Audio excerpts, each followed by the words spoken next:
Le théâtre pas mal ce matin et tant mieux alors qu'on a reçu Marie Brassard tout à l'heure qui viendra présenter sa pièce Jimmy, créature de rêve au courant du mois de février pour le mois multi. Eh bien ce matin, on parle avec Alexandre Fecteau, un autre metteur en scène, directeur artistique de Nous sommes ici également. Salut Alexandre, comment ça va? Ça va très bien. Très content que tu sois en studio. On en parlait avant d'entrer en ondes. Marie Brassard était ici ce matin. Là, t'es là. Vous vous êtes croisés aussi à CKRL un peu plus tôt. Ben ça a l'air qu'on fait la tournée. Puis qu'on est tout du monde assez matinal. Effectivement, et qui s'est ouvert à aller dans les radios communautaires. Alors, un gros merci. Évidemment, on salue nos amis de CKRL qui sont à peu près sur la même rue. Marjorie Champagne, pendant la campagne, disait qu'on devrait changer un bout du nom de la rue pour la rue de la radio, là, ou quelque chose comme ça. Là, ça pourrait être intéressant. Ça. Malheureusement, bon, c'est pas Marjorie qui a été élue, fait que ça sera peut-être un autre projet.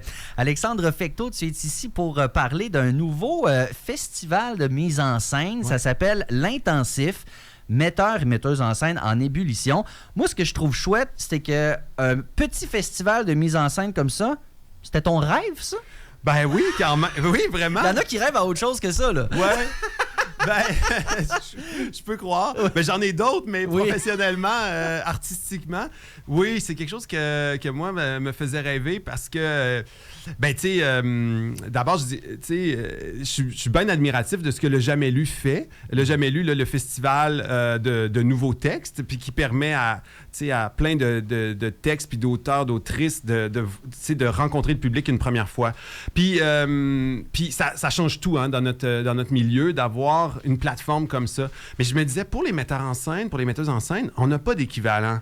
Puis la première mise en scène, elle demande à la fois beaucoup, beaucoup de cran, de comme dire, oui, je suis ça, moi. Puis parce qu'après ça, il faut que tu convainques beaucoup de monde de te suivre. Tu sais, la mise en scène, c'est... D'un côté, tu es un peu capitaine, puis tu es chef d'orchestre. Puis la comparaison avec le chef d'orchestre, pour moi, elle fonctionne parce que, tu sais, le chef d'orchestre, il programme des choses qui est assez confiant qu'il va réussir, tu sais, puis qu'ils vont marcher. Parce qu'il entraîne 60 musiciens avec lui, tu sais. C'est pas lui qui joue, par exemple. C'est pas lui qui joue. Mais lui, pour faire ce qu'il fait, il a besoin de 60 autres personnes. En mise en scène, on est plus une quinzaine, mais quand même, ça fait du monde à entraîner. Puis ça fait que les projets sont vite très gros et coûteux.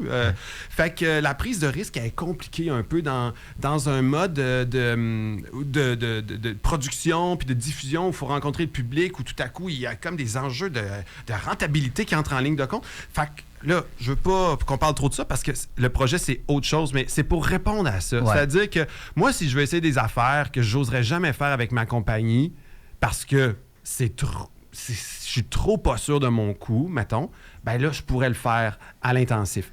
Puis si je suis quelqu'un qui joue au théâtre depuis 15 ans puis que j'ai jamais osé faire de mise en scène puis que j'ai pas encore le guts d'aller voir un directeur, une directrice artistique de théâtre pour dire « Hey, moi, je vais être un metteur en scène, metteuse en scène. » Ben là, ça pourrait être une place pour faire ses preuves. Fait que, tu sais, c'est ça. C'est une zone d'expérimentation, de prise de risque, mais ludique. Parce que c'est sans conséquence. Mais moi, ce que j'aime, c'est le concept. Là, parce que moi, je suis un peu néophyte là-dedans, je te le cacherai pas. Là. Donc là, de ce que je comprends, le concept, avant de parler des dates, et etc., il y a des équipes qui vont recevoir tout le monde le même texte, puis là, ça va être de voir qui le met en scène de quelle manière. Je résume vulgairement. Ouais, grosso modo. Fait qu'on, là, en ce moment, on lance un appel à candidature. On cherche 4 metteuses en scène qui vont accepter un petit peu de jouer le jeu à l'aveugle parce qu'ils vont recevoir le texte 10 jours avant le début des répétitions. Ouh. Ils vont choisir un extrait. Ils vont pas tous monter la même scène. Ils vont choisir un... Ouais.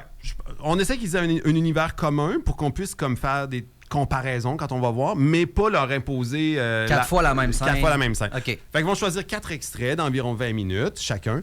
Là, ils vont avoir une semaine, 10 jours pour se préparer.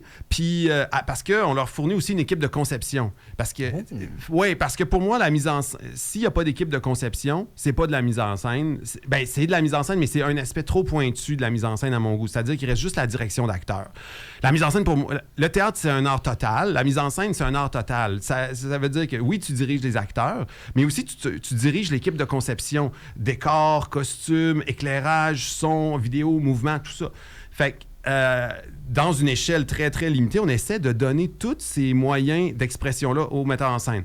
Fait que là, c'est sûr que là, ils vont pas construire des nouveaux décors, ce serait pas écolo en plus, puis tout.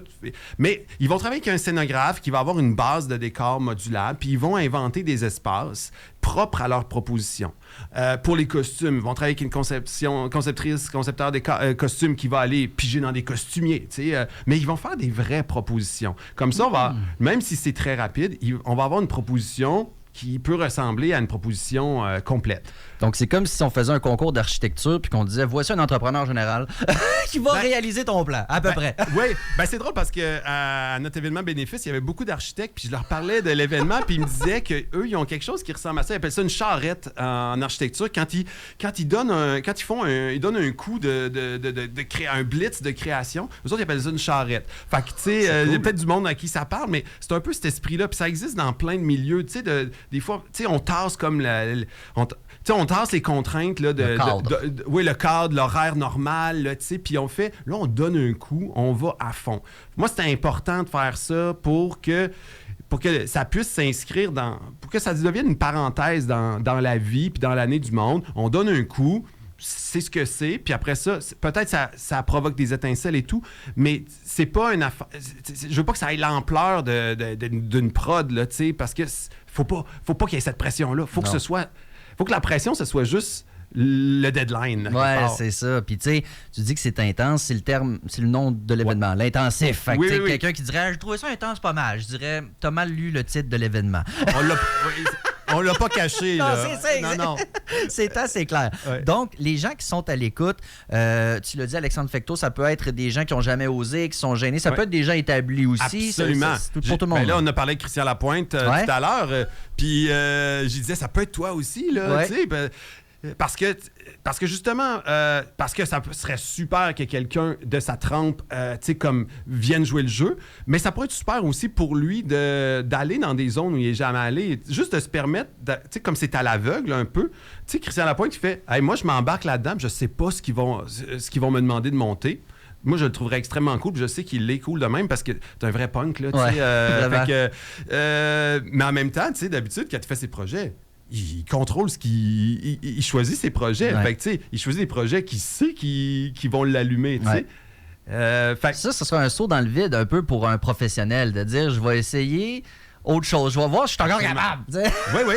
Puis, j'accepte de mettre à égalité avec des gens. Parce que aussi, quand on gagne en expérience comme lui, comme là, tu sais, il dirige une compagnie. Il y a des moyens qui viennent avec cette compagnie-là. Fait que c'est sûr que lui, quand il fait une production, il y a toujours des moyens que, tu sais, les premières mises en scène, la première acte, non pas. C'est sûr. Là, tout le monde est à égalité. Il peut pas amener le cash de sa compagnie à l'intensif. Ça marchera pas. Check mes décors à moi. Non, ça marchera pas. Tout le monde les mêmes règles, le même équipement, les mêmes affaires. Donc, l'intensif, la présentation publique. Puis ça, je veux saluer la gang de La Charpente des Fauves parce que vous êtes en collaboration avec eux autres. Ben oui, parce que c'est ça, tu sais, je disais que Christian est punk, puis La Charpente, c'est sauvage. Puis on voulait ça. Pour moi, il y a un esprit un peu fin de session là, dans le truc. Fait que je voulais une place où ils nous donnent les clés, puis on n'a pas d'heure, là, tu sais. Puis il y a ce côté-là à La Charpente, c'est comme, tu sais, pas institutionnel pantoute, puis ça colle vraiment à l'événement. En plus, ils ont plein de locaux de répétition, il y a une petite salle de diffusion, c'est comme parfait pour nous.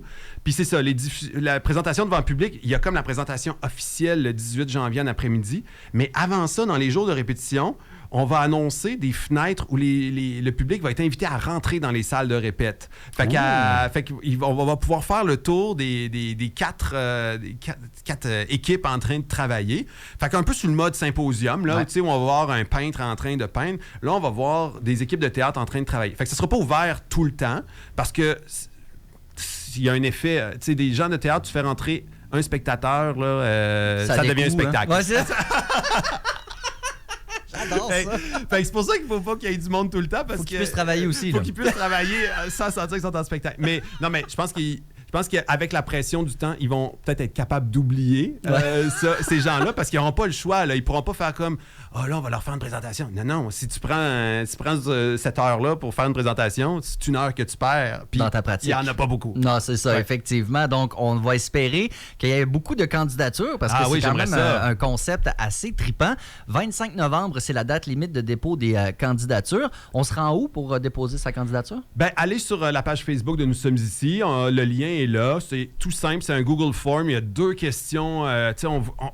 Pour moi, c'est bien important qu'on fasse ça simple. Là. On vous demande pas d'écrire une demande de sub. Là. Non, c'est pas 40 pages. Là. Une petite motivation. Dis-moi ta motivation. Puis c'est ça. On invite les gens à participer en grand nombre. On a très, très hâte de voir c'est qui va participer. On a-tu une date d'annonce des participants? Début décembre, on va annoncer ça va être qui. Donc, on va surveiller ça avec grand intérêt. Alexandre Fecteau est metteur en scène, directeur artistique de Nous sommes ici.